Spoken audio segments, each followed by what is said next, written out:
Anda kembali di Anyu Sore, pemirsa. Seorang preman mengamuk saat meminta uang bulanan kepada pemilik kafe di Tanjung Balai, Sumatera Utara. Polisi menangkap pria berinisial AH itu dan menyita sejumlah barang bukti, salah satunya senjata tajam.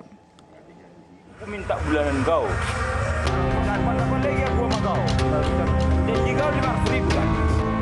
Video aksi seorang preman yang meminta jatah bulanan kepada pemilik kafe di Tanjung Balai, Sumatera Utara viral di media sosial.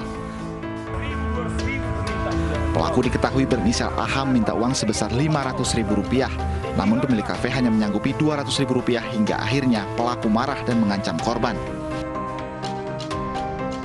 Setelah video viral, polisi menangkap pelaku dan menyita barang bukti senjata tajam. Menurut polisi, pelaku adalah warga setempat dan kini diperiksa di Polres Tanjung Balai. Jarak sekitar 2 hari sesudah kejadian viral video tersebut, kami Satreskrim Tanjung Balai melakukan penyelidikan, di mana pada hari Kamis malam kami dapat mengamankan tersangka pelaku di salah satu kafe juga di kilometer 7 Tanjung Balai, yang mana saat diamankan dari pinggang sebelah kanan pelaku kita menemukan buah pisau berbentuk lancip. Meski pelaku telah meminta maaf, pelaku dijerat Undang-Undang Darurat atas kepemilikan senjata tajam. Aparat kepolisian pun akan menindak tegas aksi premanisme yang meresahkan warga. Dari Tanjung Balai, Sumatera Utara, Ulil Amri, iNews melaporkan.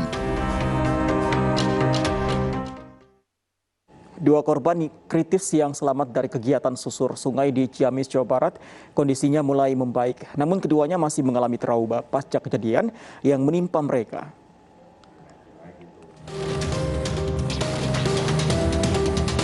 Dua korban kritis kegiatan susur sungai di Ciamis, Jawa Barat masih dirawat di Rumah Sakit Umum Daerah Ciamis. Namun kondisi keduanya sudah membaik. Salah satu korban telah dipindahkan ke ruang perawatan biasa setelah sebelumnya harus dirawat di instalasi gawat darurat. Sementara satu korban lainnya masih dirawat di ICU, namun mulai bisa berkomunikasi dengan keluarganya. Pada saat ini, pagi ini hasil pemeriksaan, alhamdulillah keadaannya membaik. Baik yang dirawat di ruang biasa ataupun yang di ICU. Yang di ICU sudah bisa berkomunikasi, kesedarannya sudah bagus, hingga ada sesak dan batuk. Sebelumnya, 21 siswa MTS Harapan Baru Cijantung tenggelam saat susur sungai dalam latihan pramuka di Sungai Cileer, Ciamis, Jawa Barat. 10 diantaranya selamat, sementara 11 lainnya tewas. Kegiatan ini diketahui minim peralatan keselamatan. Dari Ciamis, Jawa Barat, Acep Muslim, iNews melaporkan.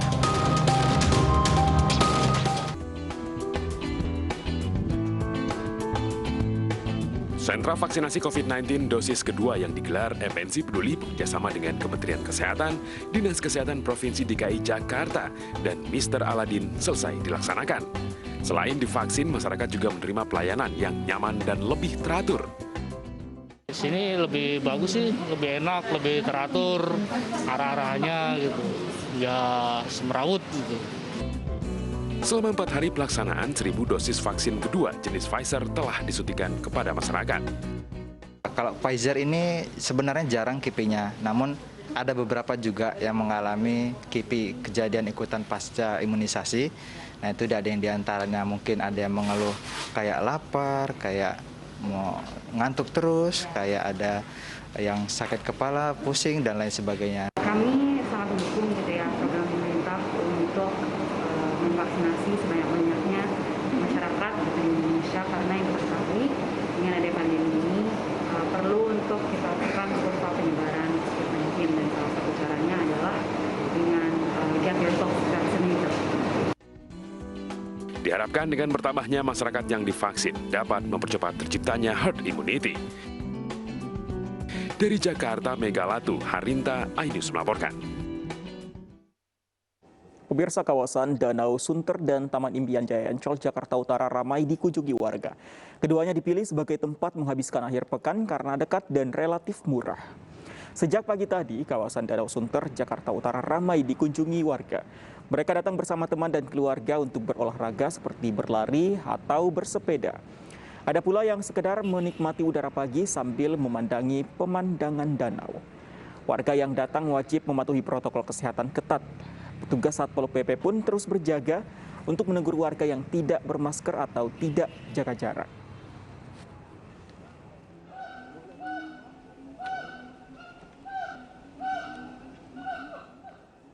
Sementara kawasan Taman Impian Jaya Ancol, Jakarta Utara juga ramai dikunjungi. Sejumlah aktivitas dilakukan warga seperti berolahraga, berfoto, atau melihat-lihat aneka flora dan fauna. Warga yang datang harus sudah divaksin COVID-19 minimal dosis pertama. Anak-anak di bawah usia 12 tahun juga belum diperbolehkan masuk. Warga mengaku memilih Ancol untuk menghabiskan waktu akhir pekan karena dekat dari rumah dan relatif murah. Orang-orang di sini, saya lihat sih dijaga ya, terus jaraknya juga nggak yang terlalu deket-deket gitu. Jadi saya masih merasa nyaman kalau olahraga di sini. Ya kalau memang situasinya semakin baik, ini juga ada kan area kayak fauna masih ditutup ya. Nah mungkin bisa dibuka juga gitu loh. Terus kan di bawah 12 tahun masih belum boleh masuk. Nah nanti kalau emang gradually udah getting better sih. Pemirsa, kasus COVID-19 di Indonesia terus bertambah meski mengalami penurunan signifikan. Hingga siang tadi tercatat jumlah penambahan sebanyak 747 kasus baru di Indonesia.